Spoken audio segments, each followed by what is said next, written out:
ಓಂ ಶಾಂತಿ. ಇಂದು ಪ್ರೀತಿಯ ಸಾಗರ ಬಾಪ್ತಾದ ತನ್ನ ಪ್ರೀತಿ ಸ್ವರೂಪ ಮಕ್ಕಳ ಪ್ರೀತಿಯ ಬಂಧನಕ್ಕೆ ಆಕರ್ಷಿತರಾಗಿ ಮಿಲನ ಮಾಡಲು ಬಂದಿದ್ದಾರೆ. ಮಕ್ಕಳು ಕರೆದರು ಹಾಗೂ ಮಾಲೀಕ ತಂದೆ ಪ್ರತ್ಯಕ್ಷ ಆಗಿಬಿಟ್ಟರು. ಶ್ರೇಷ್ಠ ಭಾಗ್ಯವಾನ್ ಮಕ್ಕಳೇ, ವಾ ವಾ, ಭಗವಂತನ ಪ್ರೀತಿ ಪಾತ್ರ ಆತ್ಮಗಳಾಗಿದ್ದೀರಿ. ಇಂತಹ ದೊಡ್ಡ ಭಾಗ್ಯ ಇಂತಹ ಸಾಧಾರಣ ರೂಪದಲ್ಲಿ ಸಹಜವಾಗಿ ಪ್ರಾಪ್ತಿಯಾಗುವುದೆಂದು ನೀವು ಕನಸಿನಲ್ಲೂ ಸಹ ಯೋಚಿಸಿರಲಿಲ್ಲ. 4 ಗೋಡೆಯ ಮಧ್ಯದಲ್ಲಿದ್ದ ಮಾತೆಯರು ತಂದೆಯ ಮುಖಾಂತರ ವಿಶ್ವ ಕಲ್ಯಾಣಕಾರಿಯಾಗಿ ವಿಶ್ವದ ರಾಜ್ಯ ಅಧಿಕಾರಿ ಆಗಿಬಿಟ್ಟಿದ್ದೀರಿ. ಆಗಿದ್ದೀರೋ ಅಥವಾ ಆಗಬೇಕಾಗಿದೆಯೋ? ಬಾಪ್ತಾದಾರವರಿಗೆ ಮಾತೆಯರೊಂದಿಗೆ ವಿಶೇಷವಾದ ಪ್ರೀತಿ ಇದೆಯಲ್ಲವೇ? ಮಾತೆಯರು ನಶೆಯಿಂದ ಹೇಳುತ್ತಾರೆ, ಬಾಪ್ತಾದ ನಮ್ಮನ್ನು ಕರೆದಿದ್ದಾರೆ ಎಂದಾಗ ನಾವೇಕೆ ಬರಬಾರದು? ಎಲ್ಲದಕ್ಕಿಂತ ಸಹಜ ಪುರುಷಾರ್ಥದ ಸಾಧನವಾಗಿದೆ. ಕೇವಲ ನಡೆದಾಡುತ್ತಾ ತಿರುಗಾಡುತ್ತಾ ಸಂಬಂಧ ಸಂಪರ್ಕದಲ್ಲಿ ಬರುತ್ತಾ ಪ್ರತಿಯೊಬ್ಬ ಆತ್ಮನಿಗೆ ಹೃದಯದಿಂದ ಶುಭ ಭಾವನೆಯ ಆಶೀರ್ವಾದವನ್ನು ಕೊಡಿ. ಒಂದು ವೇಳೆ ನಿಮಗೆ ಯಾರಾದರೂ ಏನಾದರೂ ಕೊಡಲಿ, ಶಾಪ ಕೊಟ್ಟರೂ ಸಹ ನೀವು ಶಾಪವನ್ನು ತನ್ನ ಶುಭ ಭಾವನೆಯ ಶಕ್ತಿಯಿಂದ ಆಶೀರ್ವಾದವನ್ನಾಗಿ ಪರಿವರ್ತನೆ ಮಾಡಿಕೊಳ್ಳಿ. ಈ ಒಂದೇ ಕಾರ್ಯವನ್ನು ಮಾಡಬೇಕಾಗಿದೆ. ಸಂಕಲ್ಪ, ಮಾತು, ಕರ್ಮ, ಸಂಬಂಧ ಸಂಪರ್ಕದ ಮೂಲಕ ಆಶೀರ್ವಾದ ಕೊಡುವುದು ಹಾಗೂ ಆಶೀರ್ವಾದ ತೆಗೆದುಕೊಳ್ಳುವುದು.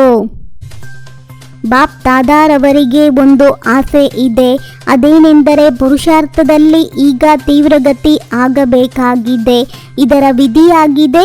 ಕಾರಣ ಎಂಬ ಶಬ್ದವು ಸಮಾಪ್ತಿಯಾಗಲಿ ಮತ್ತು ನಿವಾರಣಾ ಸ್ವರೂಪರು ಸದಾ ಆಗಬೇಕು. ಯಾವಾಗ ಸ್ವಯಂವನ್ನು ನಿವಾರಣಾ ಸ್ವರೂಪರನ್ನಾಗಿ ಮಾಡಿಕೊಳ್ಳುತ್ತೀರಿ, ಆಗ ವಿಶ್ವದ ಆತ್ಮರನ್ನು ನಿವಾರಣಾ ಸ್ವರೂಪದ ಮೂಲಕ ಎಲ್ಲ ಸಮಸ್ಯೆಗಳಿಂದ ನಿವಾರಣೆ ಮಾಡಿ ನಿರ್ವಾಣಧಾಮಕ್ಕೆ ಕಳುಹಿಸಬಹುದಾಗಿದೆ. ಈಗ ವಿಶ್ವದ ಆತ್ಮಗಳು ಮುಕ್ತಿಯನ್ನು ಬಯಸುತ್ತಾರೆ. ತಂದೆಯ ಮೂಲಕ ಮುಕ್ತಿಯ ಆಸ್ತಿಯನ್ನು ಕೊಡಿಸುವಂತಹವರು ನಿಮಿತ್ತ ತಾವು ಮಕ್ಕಳಾಗಿದ್ದೀರಿ. ಯಾವುದೇ ಪ್ರಕಾರದ ಸಮಸ್ಯೆಯ ಕಾರಣ ಮುಂದೆ ಬರಲಿ, ಆ ಕಾರಣಕ್ಕೆ 1 ಸೆಕೆಂಡಿನಲ್ಲಿ ನಿವಾರಣೆಯನ್ನು ಯೋಚನೆ ಮಾಡಿ. ಸಮಸ್ಯೆ ಎಂಬ ಶಬ್ದವೇ ಸಮಾಪ್ತಿಯಾಗಬೇಕು. ನಿಮ್ಮ ಬ್ರಾಹ್ಮಣ ಜೀವನವೇ ಖುಷಿಯಿಂದ ತನ್ನ ಭಾಗ್ಯ ಹಾಗೂ ಭಗವಂತನ ಗೀತೆಯನ್ನು ಆಡುವುದಕ್ಕಾಗಿಯೇ ಇದೆ. ಅತಿ ಹೆಚ್ಚಿನ ಗಂಭೀರತೆ ಸ್ವಲ್ಪ ಯೋಚನೆ ಮಾಡುವಂಥದ್ದಾಗಿರುತ್ತದೆ. ಈಗಂತೂ ಆತ್ಮಗಳ ಕ್ಯೂ ತಮ್ಮ ಮುಂದೆ ಬರುತ್ತದೆ. ಏ ಮುಕ್ತಿದಾತ, ಮುಕ್ತಿಯನ್ನು ನೀಡಿ ಎಂದು ಹೇಳುತ್ತಾರೆ. ಏಕೆಂದರೆ ನೀವು ಮುಕ್ತಿದಾತನ ಡೈರೆಕ್ಟ್ ಮಕ್ಕಳು. ಪುರುಷಾರ್ಥದಲ್ಲಿ ಏಕೆ ಎನ್ನುವ ಶಬ್ದ ಬಾಗಿಲು ಮುಚ್ಚಿದೆ. ಇದರಿಂದಲೇ ಅನೇಕ ಕ್ಯೂ ಅನ್ನು ಜೊತೆ ತರುತ್ತದೆ. ಸಮಸ್ಯೆ ಬಂದಾಗ ಮುಂದೆ ಬಾಪ್ತಾದಾರವರನ್ನು ನೋಡಿ ಮನತುಂಬಿ ಹೇಳಿ ಬಾಬಾ ಎಂದು. ಬಾಬಾ ಪ್ರತ್ಯಕ್ಷವಾಗಿ ಬಿಡುತ್ತಾರೆ. ಆಗ ನಿಮ್ಮ ಸಮಸ್ಯೆ ದೂರವಾಗಿ ಬಿಡುತ್ತದೆ. ತನ್ನ ಟೈಟಲ್ ಮತ್ತು ಕರ್ತವ್ಯವನ್ನು ನೆನಪಿಟ್ಟುಕೊಂಡರೆ ಶಕ್ತಿಗಳು ತಾನಾಗಿಯೇ ಬರುತ್ತವೆ. ನೀವು ಮಾಡುವ ತಪ್ಪು ಏನೆಂದರೆ ಸಮಯಕ್ಕೆ ಸರಿಯಾಗಿ ಉಪಯೋಗಿಸುವುದರ ಬದಲು ಸಮಯ ಮುಗಿದ ಮೇಲೆ ಉಪಯೋಗಿಸುತ್ತೀರಿ.